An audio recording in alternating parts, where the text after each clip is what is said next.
Hello, everyone, and welcome back to another episode of the Bridging Impact Podcast, the podcast that passes wisdom to the next generation of athletes, coaches, and parents of youth sports.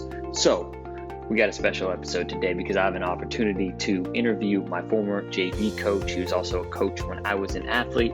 I had an opportunity to coach with him or under him for his summer camps, and he is the director of Humboldt Wild and also a state champion at St. Bernard's in Eureka, California. Issac Gildea. In this conversation, we go into a lot of nuts and bolts of building a training business, but we also go into, why we should listen more to kids, how to run a successful summer camp, what it takes to build a state champion team. So without further ado, let's dive in. Hello, Issac, and welcome to the Bridging Impact Podcast. I'm thrilled to have you on today, kind of come full circle moment for those listening. Issac was my JV basketball coach. He was also a coach of many of the summer camps that I attended to as an athlete and as a player, and then had the opportunity and privilege to coach for his summer camps in the past. So, Issac, I'm thrilled to have you on. Welcome to the podcast.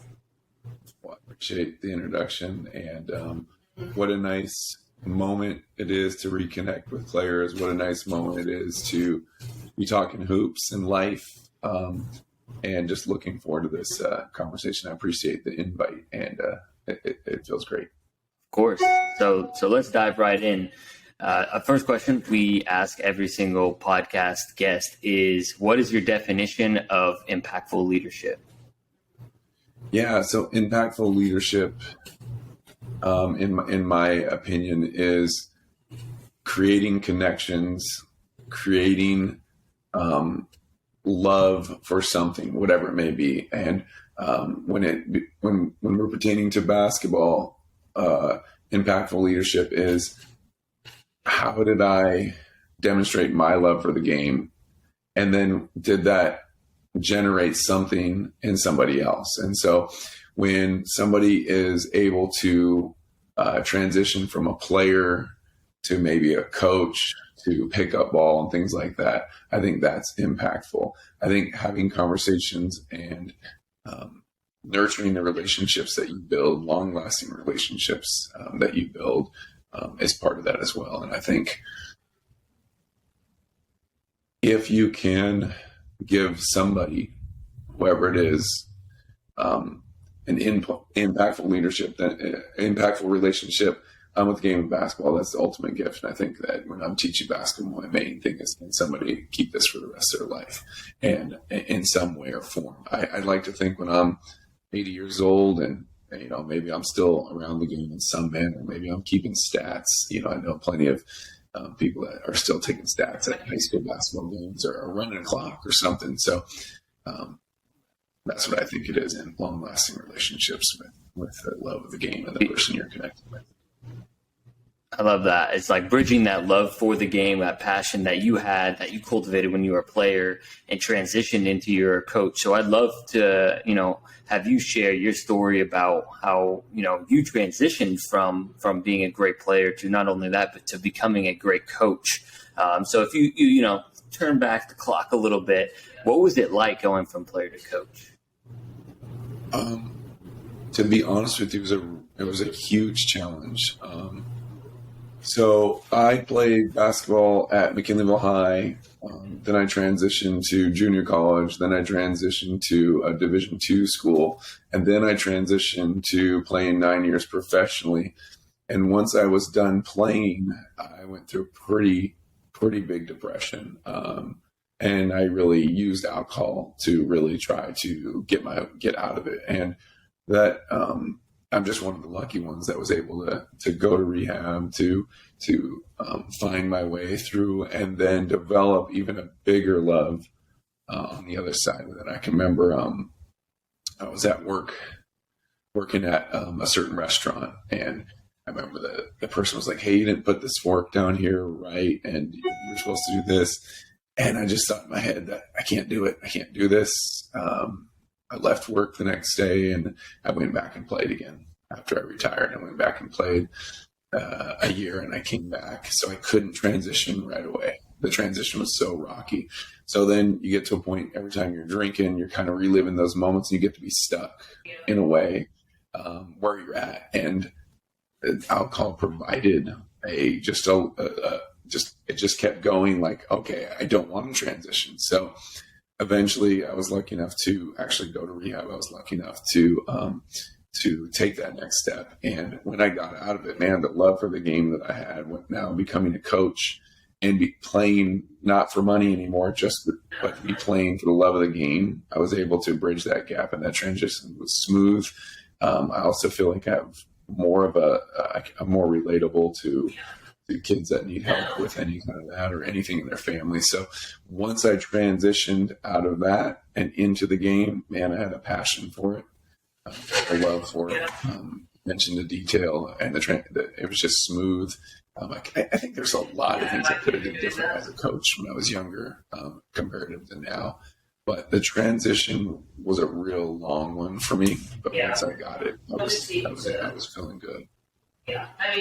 I know and I appreciate you kind of, being vulnerable and sharing that story.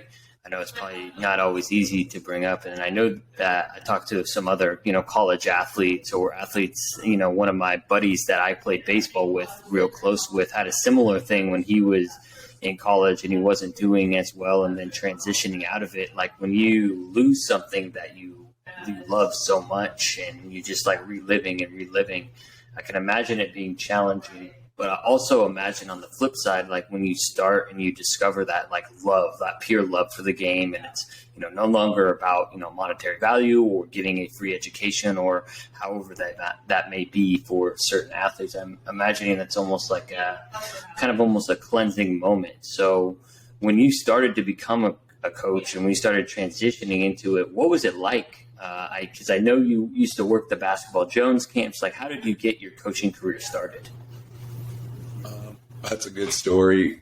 I think once you drop your own ego and you stop thinking about yourself and you get to realize what you really love was the game of basketball, I think at that moment is the time that you can start giving back. But before that moment, when you're still an athlete and you're still concentrating on yourself, I think that's kind of part of being an athlete is a little selfishness. I think you're working on your body, you're working on your game, you're working on this. And then as athletes, we're all really praised, right? Oh, you're so good at sports. So everybody gives you praise and stuff for it. So you get that reinforcement. So I think there's a little bit of that. But once you let go of that and you start realizing the bigger picture is the game of basketball, then I think you can do some really good things. And it took a little time for me, again, to get to that point of that. Yeah. And when that did happen, I was basically, after that, I was kind of telling you about that restaurant. I came back and then I retired again. I was married at the time with my wife, and I got a job at a certain sports facility. And because I needed a job, I didn't have a job or anything. And I'm trying to pay bills, and I'm married, and I love my wife, and we're together still. So really happy. So I meet a guy named Dan Johnson, and he got word of, this guy just got done playing professionally. And I knew his son a tiny bit from basketball. And he says, hey, why don't you come to to a restaurant? And he said, come to this restaurant tomorrow. We got a meeting. And I get to the restaurant. It's like 8:00 in the morning. I'm like, I don't really know this guy, but somebody told me he's kind of important in the community, so I need to be there. I show up. The first thing he does is he tells the whole board of directors and everybody that works for Humble Wild, he said, hey, I just want to let you know this is our new basketball coaching director, Issac Gildea. I never even knew anything before. And this is the way he kind of operates. And I'm just like, wait, what? And so I'm sitting there, trying to eat food. And he just grabbed me and knew that he wanted me to be a part of it somehow. And that Dan Johnson style is that. And little do I know what a great relationship I had to build. I got to build with him. I feel like Dan is one of the people that he was the one that helped me get to rehab. He was the one that any times that I needed help was there for me. And so at this point, I'm thinking in my head, I don't know how to run anything other than playing basketball. This guy wanted to be a director for Humble Town. So really cool moment. That's when I started going. I started picking up, started with 2 clients, and those 2 clients kind of just kept moving forward, and eventually was your coach down the road. Yeah, I think that's a great segue towards my next question. And before I go to my next question, I think it's really kind of a testament of what it takes sometimes to help get us into coaching, right? Like for me, my experience was like I had a coaching coach or a teacher at University of Oregon, and I taught a class, and I would talk to him after, and he helped me develop my first ever program for the Boys and Girls Club. And like, it's kind of those people that invest into you that end up like really making an impact on you, and obviously really influencing where you want to go as a coach. So I think, recognizing that, for me as a young coach, and for all the other coaches and leaders that are listening, like just finding those mentors is really impactful and influential to our career trajectory. And so with that, my next question will be around, you talked about when you started, with two kids that you trained, and then you kept going. Like for me, like I just kind of have put it out there that this is something that I want to do. It's something that I'm good at. I think I'm a better coach and a trainer than I was as an athlete. And, like that's just like the gifts that I was given. So for someone that's young and wants to start that and wants to follow similar footsteps to you, like what advice do you have, but almost taking yourself back, like what was your process like? Yeah, those are really good questions. And first I want to add, I was really lucky enough to play basketball with you last time you were here in Humboldt County. And I really felt the love of the game of basketball. Not only that, you took a couple players under your wing, and I was just blown away by how much, you've transitioned from just being a basketball player to playing basketball and coaching, and doing it in such a loving manner. The kid Colton said, "Hey, how's Justin doing?" He asked about you multiple times. He said, "Hey, can he be my trainer?" Well, he doesn't live here. So I just want to add, I appreciate you coming to Humboldt, speaking at my camp, showing love, playing basketball. And by the way, your game is even better. I think you're a better basketball player now.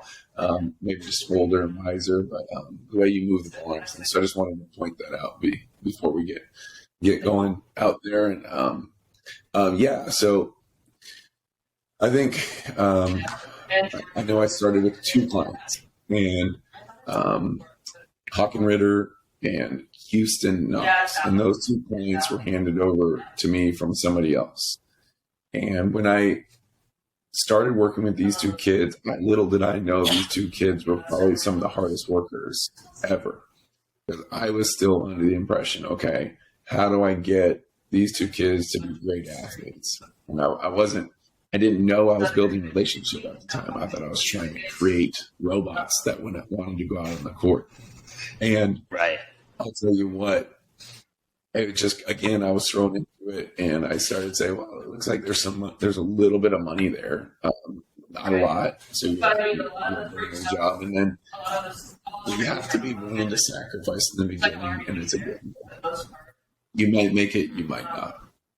But the thing that I didn't know at the time was, as you build relationships, it gets exponentially bigger. Those kids tell other kids. Those parents, if they're satisfied, tell other parents.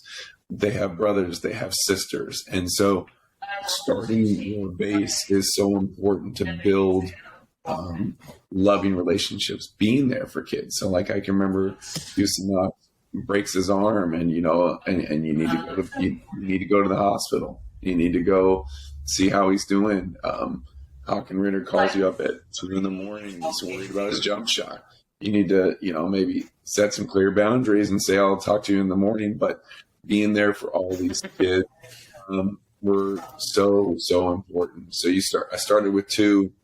It starts building. I'm running a basketball kind of training sessions at the college where I don't have nobody said I could. And except for Dan Johnson told me, yeah, you got it, no problem. And then word of mouth starts happening. I was working for Gino Cotter, who's passed away, running his camps. And when you start doing a good job and you start caring and you start showing up, again, you build all these relationships. So now I'm involved in camps. I'm starting to get more clients, and I don't have enough room. So the next step is, how do I find a gym without taking all the money? And again, I'm lucky enough to have Dan Johnson. He has a spare gym over in Samoa. It's freezing cold. There's no heater in there. I sweep the floors every day. There's mosquitoes everywhere. But you find a way to make it work. And that's what I started to do. So you have the camps, you have the training, and I think, and then I have my wife also saying, hey, you're not really making enough money. Like, so all this adds up. Most people would quit at that time, right? And I knew that I just didn't want to do, I guess, a job that I didn't love at the moment. So I just kept working on it, and I kept working on it, and you make more phone calls, and you keep doing that. Next thing you know, I figured out, all right, well, I don't really want to, I'm losing so much money on trying to charge per session, and that's not really what it is. So I think the greatest thing I ever did was go to monthly. So when I said, hey, I'm going to offer this workout, this workout, this workout, and I'll be there every time. And if you show up, all these are for you with the month price. And so that really eliminated a lot of the financial problems. And honestly, that was one of my wife's ideas. But just right there was a big one for me, because, and you probably know this, like, let's say you're a barber and you schedule 10 of them, right? And you're counting that. You're like, oh, I got all 10 of them, 5 of them canceling you. You can't really get mad at people canceling, because if it goes over and over again, that's not their fault. That's your fault. So you got to find ways to create and generate money so you can do the job. And I think doing that was probably the first step forward. Then I know that just after you get to a certain amount of clients, then you're lucky enough to have more clients. How do you break them down into groups? What do you have? Do you really need 5 8th graders with 5 2nd graders? It's not going to work. So once you start building your business, the big thing is, how do you get the kids in the right groups? And then how do you attack what needs to be attacked? And that was creating girls groups, creating girls divisions at camp, and doing all this kind of stuff. So there's plenty more, but I'll give you a second if you want to jump in and talk for a minute, so I'm not talking the whole time, and then we can jump back from there. Yeah, 100%. No, I think what I hear is the number one thing is you got to love and care about the athletes that you're serving first, and love the game so much. That's the foundation. That's the base. If you want to even think about growing, because it is a gamble, right? It's not like a consistent 9-to-5 job where you have a consistent paycheck. It's, it's kind of based on, you get a little bit of luck, and it sounds like one of the second ingredients is kind of grit and really being determined to, make it work and continue reaching out, making those phone calls, and, probably talking to a lot of different parents. And then as, you continue to go, you kind of adjust your business model. And then obviously the girlfriend or the wife, they always have the best ideas. So we got to make sure, instead of just go, we got to listen a little bit and figure out how to, monetarily make it work. So with that, from where we are, you talk about girls groups and breaking it up. It really does sound like it's just if it's meant to be and you do a great enough job, and you obviously have to structure the business model around it can work. I think one of my questions will be, and this is for myself, but also I've noticed when I work with a lot of coaches, maximizing time matters a lot, right? You choose to do one drill, you choose to, have a conversation. That means you don't do another drill, right? Because you can't do both. You can't do 2 drills at the same time. So I'm curious what your process is for, structuring and maximizing time, because I think that's a big way that people can get the most value out of the product, which is the training. Yeah. So if you really think about it, every drill that you do, you can put it down on paper, but you don't know how that drill is really going to come out until it's on the floor. I mean, you can watch YouTube videos, you can do everything, but once you get in it, what I like to ask and challenge all my coaches or people that are working with me is, how can you speed up the reps? And there's always ways, right? You have 10 kids and you're just not getting enough reps, and your kids are sitting for more than 5 seconds in a line. You know, a parent comes in and sees their kid in 5 seconds in the line. Maybe they're okay with that. But if I came in the court and I'm like, hey, I want my kid to get more reps, and you just break the drill down in 2 different sides. You know, you demonstrate the middle, you break this side down, you break that side down, let's go. And then you keep going and providing the same energy as a coach and that you want from your players. So if you're going to tell your players to bring a little more energy as a coach, you got to do the same thing. You want your kids to be on time, you need to be on time. You want your kids to pound in and out, dribble, cross. You got to demonstrate the energy that you want with it. So I think every single time you're breaking down a drill, whether it's help side, defense, shell drill, whatever it is, you need to find ways to get the drill moving, as long as it's not too fast. Nobody's sitting around, nobody's waiting, and just connect with it over and over again. We break down training for me into 2 categories. So I just don't have time anymore to do a one-on-one session, which is probably the most beneficial to a kid one-on-one. But the real truth is, kids don't really want to do one-on-one. Most kids don't. Parents want them to do one-on-ones. And what the parent wants them to do one-on-one, because selfishly they want their kid to be better than other kids. And we're forgetting the concept of that it's a team sport. So when you get out there, one-on-ones, yeah, you can make a little bit of money. And what are we teaching the kids? Are we teaching that the one-on-one value is more important than the team concept? I like to have about 8 to 10 kids in my group, and I like to really value the team concept, because training is an idea implanted in the head. And what really goes on in the game of basketball is reaction. And did you do what it is? How many times do you honestly Euro step in the game? Inside, outside, outside, inside? Maybe once here or there. How many times you spend maybe once here or there? How many times do you make a good pass to somebody, right? When that player turns back and says, hey, nice pass. So I think the idea of training sometimes has got a little out of hand of trying to make money and valuing the one-on-one aspect of that instead of valuing the whole team. But it's a win-win, because the group pays me more money. If you really think about it, let's say you have 10 kids, they're all paying $20 for the workout. You're going to make way more money than making $50 in 1 hour for a one-on-one session. And all you have to do is, instead of saying make it 1 hour, let's go an hour and a half. And let's do drills for an hour, and let's promise 30 minutes of playing, because that's what the kids want to do. So I think if you're running a business, you really got to start thinking of ways to give the kids what they want, because realistically, the parents, yes, are paying, but the kids are the ones that are going to go home and say, I did like this, I didn't like this. And they're going to go tell their friends. If you want to go to business, the real person you're working for is the kids, not the parents. And I think those are interesting concepts that people forget about sometimes.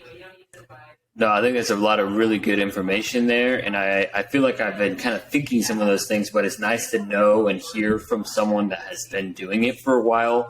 Because I feel the same way about one-on-ones. Like, I'm a better team player than I am a one-on-one ISO player. And I feel like I had a conversation actually with the director of USA Basketball Youth Development Department, and he talked about how players in the U.S. are more skilled, but players in Europe just play better as a team, and they just have way more. It's because we're just overtrained here. I'm starting to kind of get rid of a lot of the one-on-one ISO crossover, go finish at the rim. I'm trying to work on more catch, rip, something that was a little more natural in the offense. And I am fortunate that sometimes I work with 2 people, and at least 2, I can work a little bit of decision making. Like, you can drive, and I'll guard them a little bit and make them read my feet. So I try and implement some of those decision making, because I did start to think about that. what is the point of all, like, I think for sometimes it's important to teach, right, a move without a defender there, because you can't always learn it, especially for younger kids or middle schoolers or even high schoolers, right? But you have to be able to, rep it out in game-like situations. And then also, like, I love competing. Like, so I always pit the two of them against each other in whatever it is, so that's kind of like the games that they have fun with too. And, so yeah, I think that's something I definitely need to go look into. And I personally, like, it's a personal note that I have to kind of look into getting some permits probably for being outside for the parks. Like, once I start having more, kids coming in, I'm sure the city of LA wants to make their money too. So, but that's all really good information for me to know. Yeah, and it's hard too, because when you're starting out your business, like I started with 2 clients, and I didn't have the luxury of having 10 clients. And so if you are having 2 clients, of course you want to do that. But what you could do is you could explain to them, hey, these are all reads. These are all things that we're trying to work on. And is there great skill development is absolutely fantastic. So just having a ball in a kid's hand, how important is that? Super important. At my son's age, at 9 years old, if I can get him just to be dribbling a basketball and crossing over and doing things like that, he's doing the right thing. He was 4. His name's Jericho. He told me, hey, Dad, basketball's not my sport. I'm not into it. I don't like it. So, hey, no problem. What do you like? Yeah, I like Mario Brothers. Okay, that's great. How about we put on YouTube? You can watch Mario Brothers right here, and all you got to do is dribble a ball while you're watching it. And I said, maybe I hear what you're saying right now. Basketball's not your thing. I'm okay with that. But what if you ended up liking it down the road? And by the way, his favorite by far is basketball. He's a good little player. He got this 5-on-5 team won. He won 2 competitions front of the whole camp, which was pretty cool. I'm pretty proud of him. I don't know how he does it. It's pretty neat. So anyways, those are creative ideas when your kids are younger. They're what they're really telling you is they're trying to communicate with you, and what you're doing may not be just pounding the ball. Give the kids what they want. And I've learned as I get older, even with my varsity basketball team, like, what do they want? The kids want to check their phones, and we keep fighting. Why not put a 3-minute phone break in practice? Why not? Do you want music at practice? Let's designate times when we're conditioning to blast the music. I think listening to kids is kind of a lost thing, and I think coaches sometimes are trying to be their way, and instead of really listening to each kid. And I think during training that's really important as well. Like you said, that those one-on-one matchups are really good, but you can create different one-on-one matchups. So we do a drill called waterfall, and we go around 2 cones and we come in, and then it's one-on-one right there. And the idea is that only layups, and we don't want more than 6 or 7 dribbles. So they're coming around half court, and both of them come inside 2 cones, and there's your transition one-on-one. And then we take it into a half court one-on-one, and we have a coach swing a ball to one of the players, and that player goes from the block over and closes out, kind of like a long closeout in the game, where you can take with 2 players and still make it game-like, and still get a lot out of the drills. It just takes more creativity, but I would suggest to all coaches is, how do you put things, if you're coaching basketball training, how do you put things like real game situations into your workouts? But if you're at camp, sometimes maybe not. Maybe you're just having more fun than you are, and you're just mixing a little bit of basketball. But I mean, camp and training are 2 different things, and camp pays money, and training not as much money. So I think those are important concepts to think about when you're training kids. Is, where am I at? Is this kid actually, what do they want? What do they need? And we're in camp mode. How much fun can we have, kind of thing? I know we got off topic a little bit there, but Yeah, no, I love camp, and I'd love to go there, and I'd love, for you to, kind of talk about the most recent camp that I had the opportunity to speak at. Like, I went in on Monday. I got an opportunity to get a little whistle and referee a game, and you had a lot of kids there. Like, I was like, how in the world is he going to manage this? So I'd love to hear, a little bit. And I remember, when we hooped and played the Saturday before, you're like, listen, I'm going to tell the coaches this. These kids they want to eat candy, they want to eat pizza, they want to hang out with their friends, and they want to play 5-on-5. So I'd love to hear how it went. Yes, we had a great time. We had a gym across the street. We had the gym, our high school gym, and then we had the auditorium. So we had 3 gyms. And what we did was we just took break and lunch, and if you just played your game, you're at lunch, and then the next game's on. So we just kind of took break and lunch and just kind of made those. You're either at lunch or you're playing instead of everybody playing at the same time. So we had to work on that. And then, truthfully, I had some really good coaches. My coaches were just phenomenal. Just keeping kids going, keeping them moving. I mean, I got you working. And you didn't even know you were going to be working, and somehow we got a whistle in your mouth, and you're refereeing games, guest speaking, doing it all. And I had 16 coaches out there, with 150 kids. And that's the most kids we've had. We're probably supposed to close it at 140, but you get to that 145, and you're like, at this point, let's just get it. Let's not say no to somebody.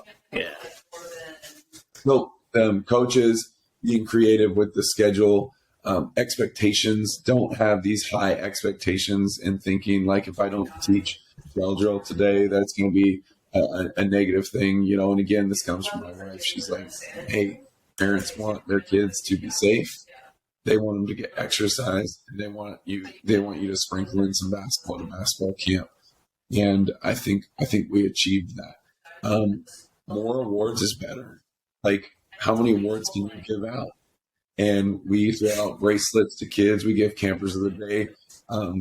We want to value at camp all the small things. So we all know there's going to be camper of the day. We all know who the best players are. But who set the good screens? Hey, Justin, great job today. I saw you set a back screen. I want to tell you, nice job there. Wow, in transition, you really gave the ball up today. You give 30 awards out about the little things, and it starts to progress into, I am valued, I am needed. People want me on the team because of, not just because I don't have to shoot it, but those type of things. So I think when you're running camps, how many awards can you give out? We have a treasure chest that kids just come up to. The concept is like a dentist. I got it from where you go to the dentist and you got that treasure chest. I remember being a kid, even though there was like 50-cent stuff in there. You're like, oh, that's pretty cool. I get to go to the treasure check and pick it out. Why is frozen yogurt hot right now with all the toppings? Because choices. So you get a giant treasure chest. Kids get to come out and look at it. They get different choices. They get to pick. They're in control. Really fun. How many freaking shirts can you give out? More shirts you give out, the more promotion you're doing for yourself in a way. Give all your coaches gear.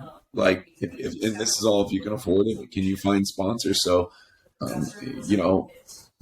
really work to find sponsors to give free stuff out. So you don't want it to come out of your pocket, but realistically, did you call every business in town and ask them, hey, do you want to sponsor, 20 hoodies for camp? And we're going to give free gear out. The free gear can go to coaches, and can go to players and stuff like that. So all these type of things that go into a camp are really important, but you got to put the work in ahead of time. So I think those are, again, different ways to be creative when you come to camp, and it was fantastic. It was a great one. I got a lot of positive feedback. Don't be afraid to give a refund out, because if they're not perfectly satisfied, refund the campers. If a kid gets sick, refund it. Even if they went 2 days, refund the full amount. I think is important, because they're going to come back. They're going to tell somebody. You're probably going to get 3 campers from that refund than you would if you tried to take a percentage of it and whatnot. So those are important. We always have a refund policy. How many scholarships can you afford to give out? And That's a big one too. And did you go look for that money instead of just taking it away from your pocket? Did you again call up every business and ask, hey, we have 7 kids that need scholarships. Are you interested in that? So I think those are all different approaches in attacking a camp. And again, this is a lot from Gino Cotter, who's not here anymore, but his Hoop Jones camps were just phenomenal. And they're still going on. They're still doing great. So I'm really happy that Hoop Jones lives. And a lot of the camp stuff I learned from him, which I'm really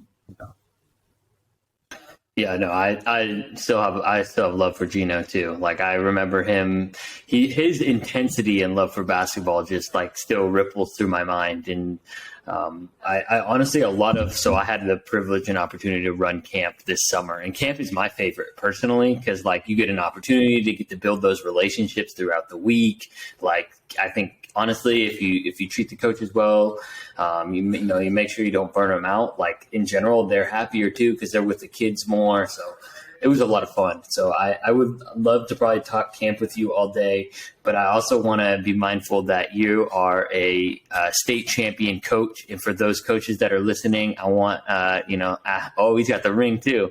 He's got the ring up. I want to finish our conversation around, this last few seasons during the pandemic, which obviously have been challenging. I know you've had a lot of talent, but there's got to be, some structure and camaraderie. And, I'd love to hear, how did y'all do it? Well, so going into COVID, our first year, we get only 8 games here on the North Coast. And it would have been nice for my team. It was, I had a really strong group this last year, and I had a strong group before. I had some really good players. I had really interesting. I had a kid, their school shut down, and I built a good relationship with him. His name was Lito Pavolate, and he was coming from a school in Stockton, and his school gets shut down. Just straight up shut down. He calls me, hey, coach, I'm coming to play for you. I'm like, what? Like, I knew how good he was. I built a relationship with another kid named Remy Campbell, who I've been training him since he was like 5 years old. And I basically took the job because of both those kids are huge, and I really wanted to coach them. So I got this great team, and then I didn't even know it, and I had other players that were really good. So that COVID year, I think we went 4-4. We lose one game to Fortuna by 1 point. But that team, probably, if we're playing in the Division 6, probably is my guess. I know who the Cornerstone Christian would be really good, but I think we probably would have been better. So who knows what it would look like. I feel like that COVID year, my team was just as good or better as this last team. And we practiced really well. So I just want to make sure they get credit. But this last year's team, we had all the right pieces. We had great shooters. We had a 6'7" kid. It would be pretty hard to screw that team up. Like, there's a couple spots where you're like, all right, this game could be here or there. But I don't know if it was great coaching. I think it was more so listening to the players. I think it was, really digging into defense first. Was one of my philosophies. Can we run really good help side defense? Can we force baseline? Just the traditional, really get a stop first kind of thing. We preach that all practice, and then can we build on our offense, and then can we start putting the little pieces together? It was a ride, to say the least. Ups and downs with COVID. If you were a coach last year or the year before, you never have a full team. You have a player or 2 players that are just always going to test positive. And that happened to us all year. People don't know we won the state championship, but we lost league. Because we didn't have players.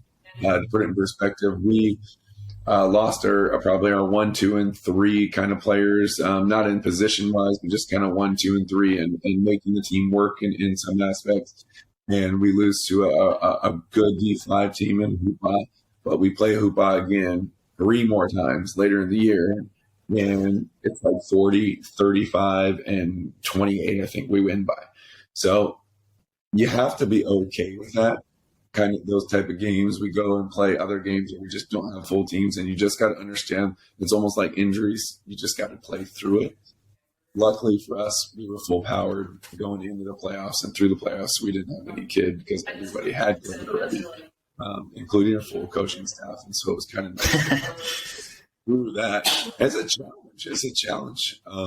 But really briefly, we didn't even get we ended up getting the 3 seed.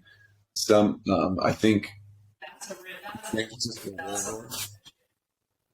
doesn't come play us because they get COVID and have to forfeit the game.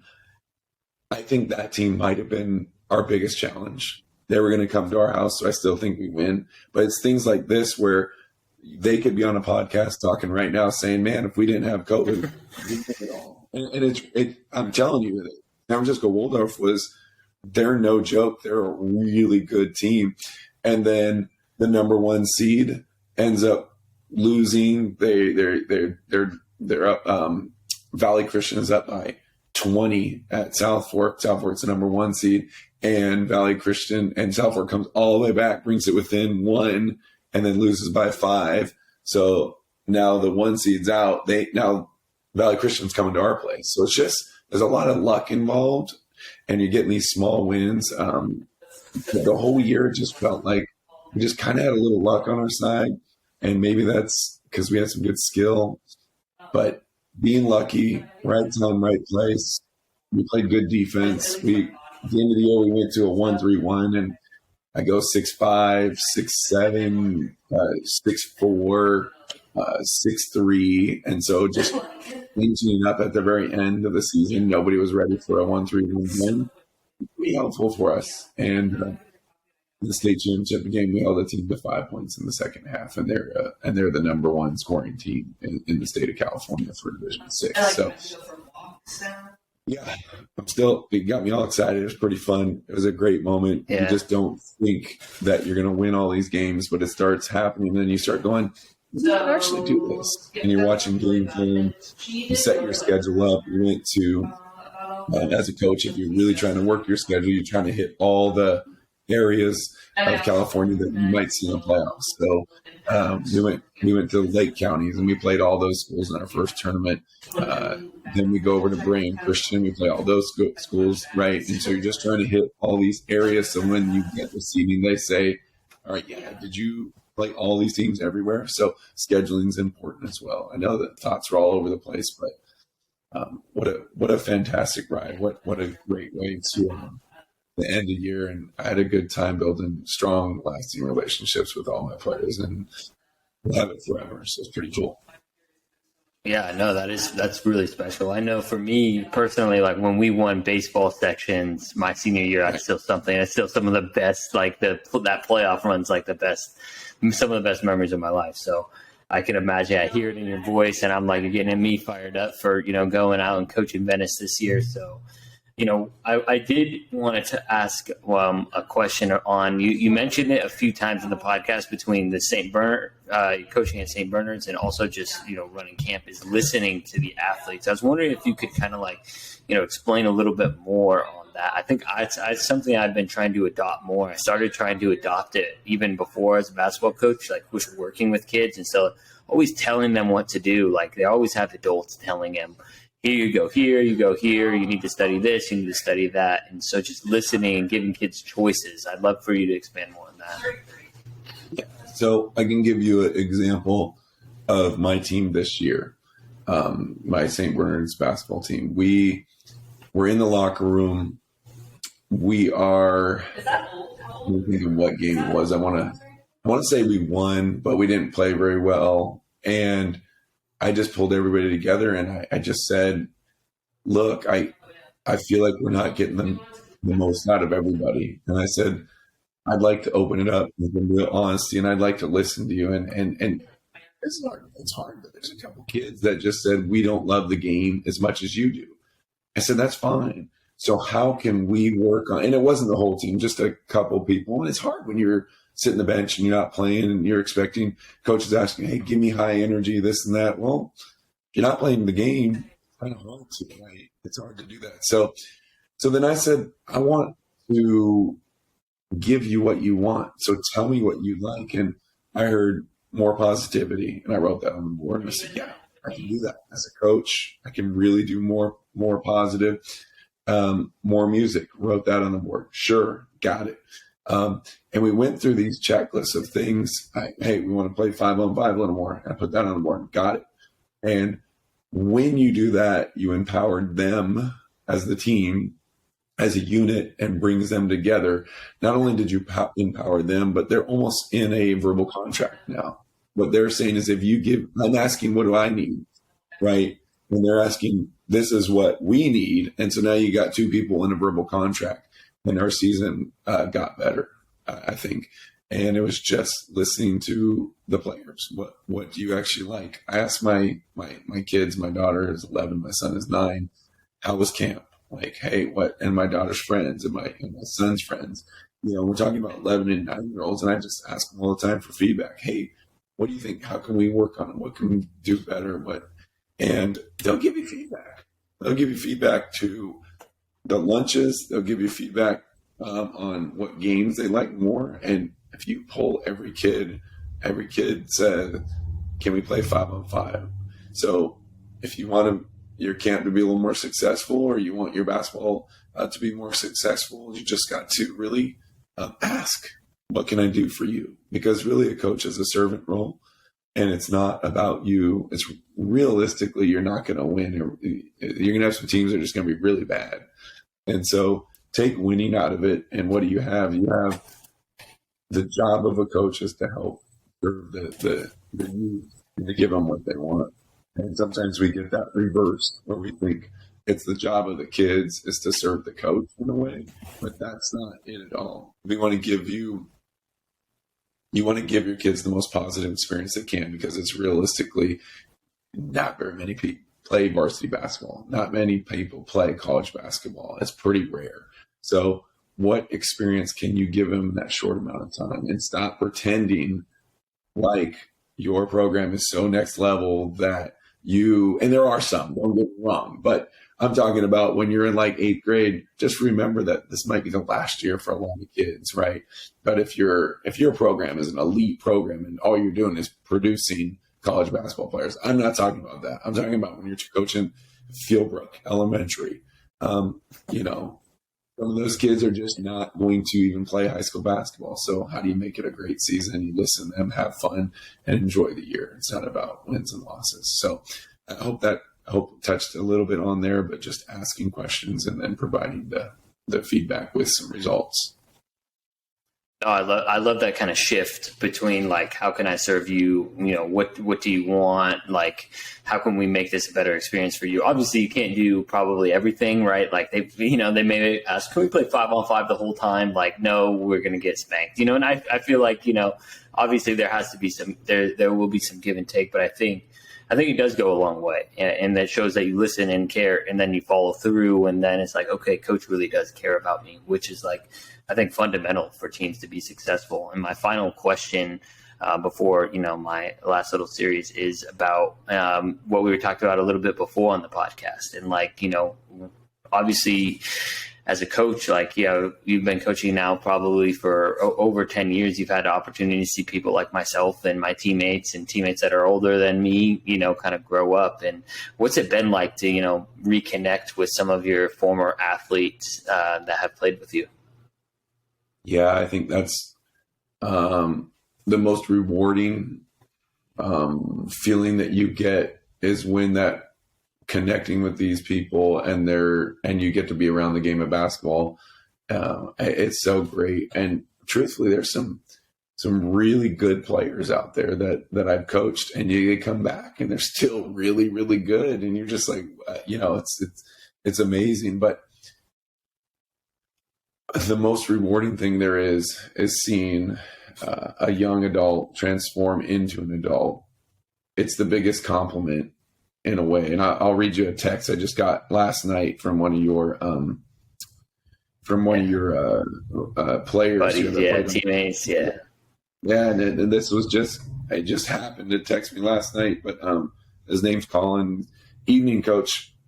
Been a long time, but I just wanted to reach out and say thank you. I've been hooping a whole lot recently and wouldn't be able to put the work in on these kids without the hours I spent with you, Nathan and Chicken Joe in the gym. Matter of fact, wouldn't be near the same guy I am today.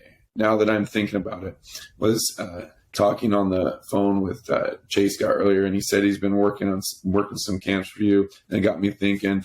I'm glad you're still providing what you did for me to some lucky kids. Hope you're doing well. Next time I'm in town, I'll have to swing by. And to me, that is the greatest feeling of when somebody that's giving back everything. That's like the number one thing. It's almost like every coach's dream is just to hear that. Every trainer's dream is to hear that. It doesn't happen all the time. And if you're out there and if you have a coach that you care about or love or have a great relationship, it's like the same thing as a kid telling their parents, "Hey, Mom, I love you," or "Thank you for providing this for me," or "Thank you." That's all parents want. That's all coaches want. That's the greatest joy right there. And I think giving back to coaches like that will keep their fire going for longer, because it's tough. It's a tough coaching environment. Parents are tough. A lot, but that right there is what fuels coaches. And I think seeing that, being on a podcast with you, going to play pickup ball with Chase Scott, going and seeing somebody maybe getting married that you've trained, or all these type of things, working with somebody that you trained, or working with somebody that you went to camp, or just little things like that is the greatest reward. And that's when it comes full circle. It's just a beautiful, beautiful moment. Yeah, it's really beautiful. And I think I want to thank you and appreciate you for, bridging and passing your love for the game to me. And now I have the honors of passing that love on to the kids that I train and I work with and I coach. So I'm very thankful for that. Do you have any, final thoughts or advice for coaches, young coaches? And is there any way that, if there's a coach that has a question, is there any way that, or what's the best way to connect with you? Yeah. HumbleWild.org. You can find my information on there, email and phone number. Any questions ever, you can, HumbleWild.org. That's my company. But I think, I guess in closing, the game of basketball has just been so kind to me. It's, other than my wife, it's the greatest relationship I've ever had. And I tell people all the time, I could sit and watch third grade basketball. I could go watch high school basketball. I could go watch my daughter's team play. And I just have the greatest time. So I think the love for the biggest picture is the game. And I think when you find somebody else, or somebody that loves it, it's just a beautiful thing. Again, other than my wife, it's the greatest relationship I ever had. And relationships have ups and downs. And it's the same with basketball. Trying to figure out, man, it could be, you could be a starter in your 8th grade team, then you go to high school and then your role is down. Just like any relationship, it kind of lets you down a little bit, but then you can build it back up. And then maybe you get cut, right? And you can let that be the end of your relationship with basketball, or you can find a way to say, hey, let's get some therapy, baby, and pick up games as my next move, right? And things like that. So just remember, basketball is the bigger picture, and it's much bigger than a team, being on a team. There's plenty of people out there that, there's a reason why there's wheelchair basketball. There's a reason why there's hoops all over this country, is because you can be out there with earpods in, or maybe no earpods, and you just shoot. It can be a way that you can really just enrich your life. And just remember, the biggest thing is the game, and everything else is underneath that. And so I guess in closing, that's how I feel about the game, and I love it, and just so happy to be a part of the game of basketball. I love it. I think that's a perfect way to end this podcast, and I'm very thankful for the game as well. I'm just like, I sometimes have to pinch myself that I spend like 90% of my working hours like either coaching the game of basketball or doing something for the game of basketball. So thank you so much for your time today, Isaac. Appreciate it. Thank you for listening to this episode of the Bridging Impact Podcast. We'd love it if you would like, subscribe, leave a comment and a review on whatever platform you're on. It's the best way to help us grow. We appreciate you for doing that. We'll shout you out on social media. I'd also love if you connected with me on social media. Let me know your thoughts, and this is why I do it. I want to share knowledge and wisdom from experienced leaders to people like yourself and myself, so we can have this dialogue and move forward, make an impact on the world. So stay tuned, stay subscribed. Cheers.